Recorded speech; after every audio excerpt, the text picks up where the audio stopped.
वंदे मातरम। वंदे मातरम। बहुत ही परमादर और सम्मान के भारतीय जनता पार्टी के जिला उपाध्यक्ष, युवा दिलों की धड़कन भाई राजीव कटियाल जी, सभा के अध्यक्ष नारायण सिंह आर्य जी, बुजुर्ग सरदारी, हमारे साथ आए हुए जिले के प्रवक्ता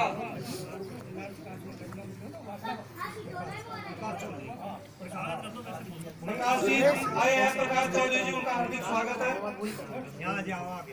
जिले के प्रवक्ता भाई डॉक्टर जी, देव गहलोत जी, भाई संदीप धलाधर, परवेश भारद्वाज, भाई जयशंकर जी, भाई दुर्गेश वशिष्ठ, यशमा जी, भाई जितेंद्र बैसला जी, भाई ब्रजेश बैसला जी, भाई रूपेश बैसला जी और भाई देवकुंड जी, और जिनका भी मैं यहाँ मौजूद है और मैं नाम नहीं जानता, भाई राजेश मक्कू जी, किसी का नाम अगर रह गया हो क्षमा प्रार्थी हूँ।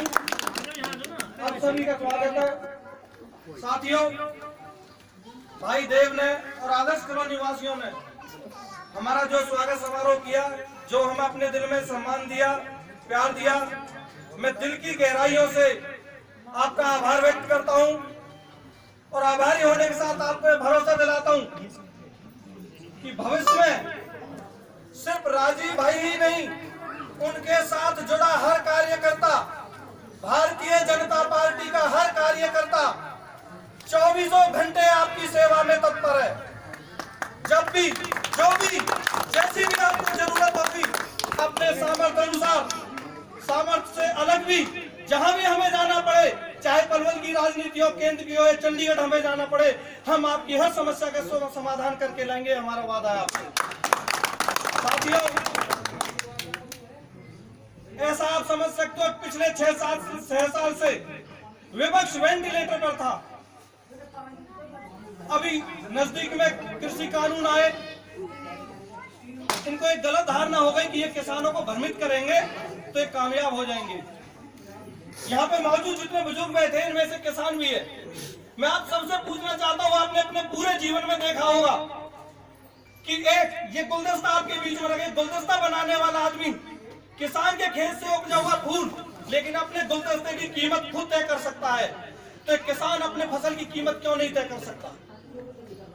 भारतीय जनता पार्टी की मोदी सरकार ने जो कानून आज लेकर आई है और जिस पर ये विपक्ष हाउल्ला मचा, और विपक्ष सिर्फ कांग्रेस सबसे ज्यादा हाउल्ला मचा रही है, मैं आपको जानकारी देना चाहता हूं, मोदी सरकार ने अगर इस कानून में कोई प्रावधान किया तो यही किया है कि अगर आपको अपनी फसल का उचित मूल्य मंडी में मिलता है तो मंडी में बेचिए और मार्केट में मिलता है तो मार्केट में। क्या ये हमारा अधिकार नहीं है? क्या ये गुनाह है कि किसान अपनी फसल को कहीं भी बेच सके और अपना मूल्य ले सके? कल तक यही कांग्रेस की सरकार इसी कानून के वादे करती थी और आज ये इसे गलत बताते हैं, क्योंकि भविष्य में केंद्र में जो सरकार बैठी है वो गरीबों की सरकार है। केंद्र में जो सरकार बैठी है, स्टेट में जो सरकार बैठी है वो मजदूरों की सरकार है, वो किसानों की सरकार है। आज एक खेत में हल चलाने वाला व्यक्ति सीएम और पीएम की कुर्सी तक पहुंचता है, एक चाय बेचने वाला आदमी सीएम और पीएम की कुर्सी तक पहुंचता है, एक साइकिल पर चलने वाला प्रताप सारंगी केंद्र में मंत्री बनता है। ये चीज इनके पेट में दर्द करती है, ये विपक्ष को पसंद नहीं आ रही। लेकिन तो राजकुमार गांधी परिवार की कोख से पैदा होते हैं, वहाँ देश का प्रधानमंत्री गांधी परिवार की कोख से पैदा होता है। वह मुख्यमंत्री जाति का किसी का भी हो, लेकिन वही होगा जो गांधी परिवार के प्रति समर्पित होगा, जो किसानों की जमीन को वाड्रा खानदान को भेंट में दे दे, वहाँ वो मुख्यमंत्री बनेगा। लेकिन यहाँ नहीं होगा ये बात। यहाँ एक खट्टर साहब है, चाहे उनके पास संपत्ति 1 रुपया की हो, 1 लाख की हो, मुख्यमंत्री वो बनेगा जो जमीन का आदमी है। या रघुवर दास मुख्यमंत्री बन जाता है, या मनोहर लाल खट्टर मुख्यमंत्री बन जाता है, या देवेंद्र फडणवीस मुख्यमंत्री बन जाता है। और भविष्य का कोई पता नहीं है कि आने वाले समय में 10 साल बाद ये राजीव कटियाल मुख्यमंत्री दिखता है। ये कार्यकर्ताओं की पार्टी है, मैं दावे के साथ कह सकता हूँ ये मेरी पार्टी है, ये आपकी पार्टी है।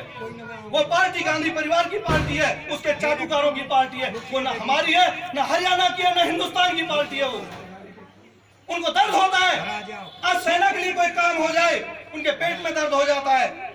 92 रुपया पेट्रोल हो गया, घबराहट मची पूरे देश में, हाहाकार मचा रखी है। अरे भले आदमी, हरियाणा में तो 82 रुपए कांग्रेस की सरकार है, महाराष्ट्र में 92 10 रुपया कौन खा रहा है, ये भी बता दो। इसे क्या केंद्र सरकार ले रही है, कांग्रेस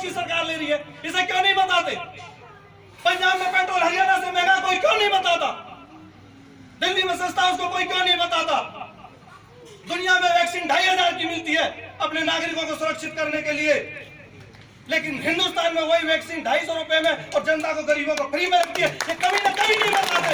ये इतने निर्लज्ज और नालायक लोग हैं कि इनका अपना पेट अभी तक भरने में नहीं आता है इनका। एक पार्षद का चुनाव लड़ने वाला आदमी सफारी में घूमने लगता है, रातों रात देखते देखते उसकी फैक्ट्रियां खुल जाती है, फार्म हाउस खुल जाते हैं, उनसे कोई हिसाब नहीं पूछता कि आपके पास ये अपूत संपत्ति कहां से आई, कहां से ये पैसा आया, कोई नहीं पूछता। हमारे पास अगर 1 लाख भी है तो उसका भी हिसाब हम देने को तैयार हैं, लेकिन लोगों की ये बात समझ में नहीं आती।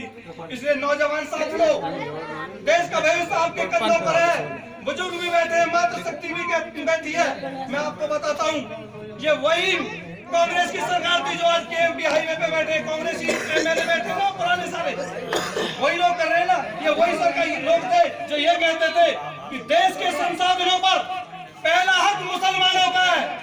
ये वही लोग हैं, लेकिन आज हम गर्व से कहते हैं इस देश के संसाधनों पर सबसे पहला हक हमारे दलित भाइयों का, किसानों का और मजदूरों का है। जो भी शोषण का शिकार हुआ है उनका हक है। आज 70 साल कांग्रेस की सरकार रही,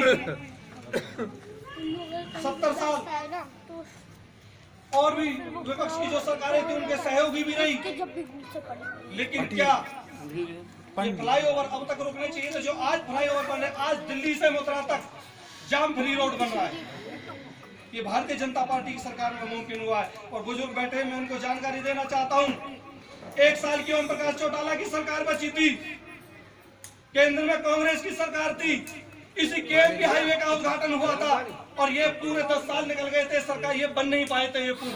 और जब भारतीय जनता पार्टी की इसी मनोहर लाल खट्टर जी की सरकार आई, ये मात्र 14 महीने में केएमपी स्टार्ट करवा दिया।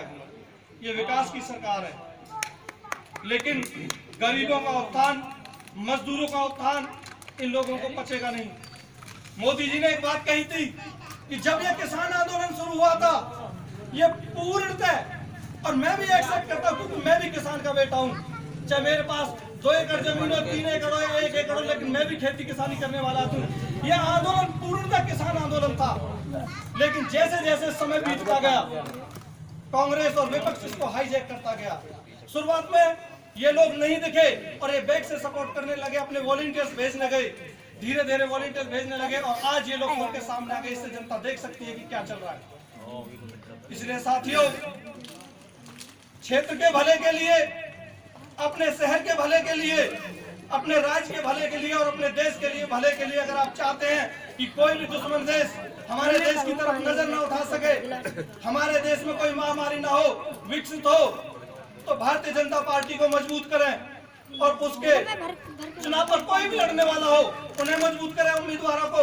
और पलवल क्षेत्र में तो ईमानदारी की ऐसी प्यार बह रही है कि आपके बीच में भाई राजीव कचाल, ये ईमानदारी का ही चेहरा है, क्योंकि पिताजी ने भी पूरा जीवन आपके बीच में, आज कोई उनके ऊपर एक उंगली नहीं उठा सकता, फिर सुभाष कचाल जी के ऊपर पूरा जीवन ईमानदारी से लोगों की सेवा की और उन्हीं ईमानदारी के पथ पर बढ़ते भाई राजीव कचाल आज चेयरमैन के लिए आपके बीच में आने वाले।